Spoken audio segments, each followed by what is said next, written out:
Sefer Vayikra is the book of holiness.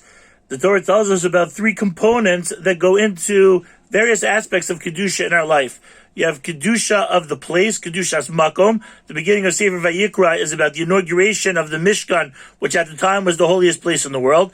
Then it moves on to Kedusha of a person, talking about the various ways that somebody might contract impurity. And finally, in this week's Parshat Emor, the Torah tells us about Kedushas Hazman, the sanctity of time. And the Torah describes and lists the different days that are designated, Mikrai Kodesh, Elahem Moadai. There are certain Moed, there are certain designated times during the year where they have special holiness to them. The Torah stresses that, as with any Kedusha, there's nothing in the sky that announces that it's special Kedusha, but rather it's a function of what we do, whether we make the time holy, whether we make the place holy, whether we make ourselves holy. One of the times that the Torah describes in this week's parsha is the time period that we're in right now of Sfiras Omer. But what's interesting is that even though we commonly refer to Sfiras Omer as the time leading up to Matan Torah, the time to Shavuos, or something relating to Rabbi Akiva and his students in the morning, the Torah makes no mention of either of those. Obviously, it doesn't mention anything about Rabbi Akiva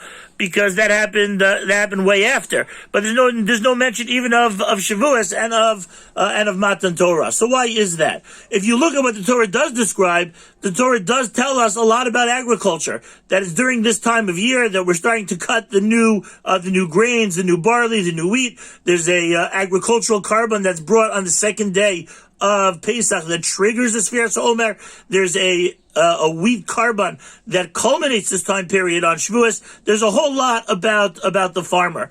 And maybe the point is to tell us that one of the things that we need to focus on, one of the avodas, one of the services that we need to strengthen during this time is like a farmer. There's nobody whose profession is as reliant on HaKadosh Baruch Hu as the farmer, because whether it rains or whether the environment is appropriate, whether the time is right, that's all relevant as to whether the farmer is going to have parnasa or not. And the message to us is that maybe during this time of Sfira, yes, there is leading up to Matan Torah, and yes, there is mourning for Rabbi Akiva's students, but the most basic point that Hashem wants is that after the time of Pesach, where his hand was out there in the open, and we saw him very clearly, and now he's trying to train us to believe in him, and to know that he exists and his role in our life, even when there aren't open miracles. So our job now is to be God conscious. The same way that the farmer needs to rely on Hashem is for us to talk about Hashem, his role in our lives, and to recognize that everything that we have is from him. One time, the Pnei Menachem's father gave him a parable that went something like this: the king of the country, of the ruler of the world, was making a wedding for his daughter, and all the peasants wanted to bring presents. But what do you bring? What kind of present do you bring to the daughter of the king? She has everything that she wants. And what could this peasant afford? So one guy decided that he had a great idea. He went to the China store, and he knew that he couldn't afford any full pieces of china. He said to the merchant, "Do you have any broken pieces of china in the back?" And the guy was very happy to sell him his broken china, get it out of the back and get it out of the storehouse, clear out space, and sell it for a cheap price.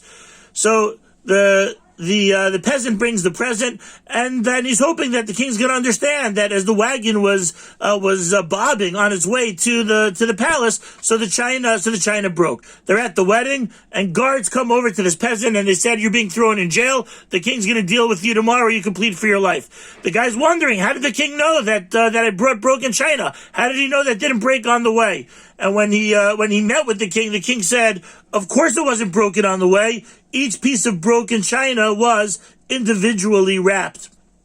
And the Pnei Menachem's father explained to him that this is the same thing with us in our relationship with Hashem. Is that Hashem is interested only in our broken heart, in our sincerity, in our authenticity, in our commitment to him. Sometimes we do the actions that we're trained to do, and we do them in the mode, with the attitudes that we are always trained to do. It's not heartfelt, it's almost mechanic. And Hashem is saying, no, I want the broken pieces. I want the broken hearts, not the packaged broken hearts, not the way that it was designed to be, not the way it was pre-thought to be, but rather the genuine love and the genuine relationship. HaKadosh Baruch Hu should help us be able to connect with Him in the most real way possible.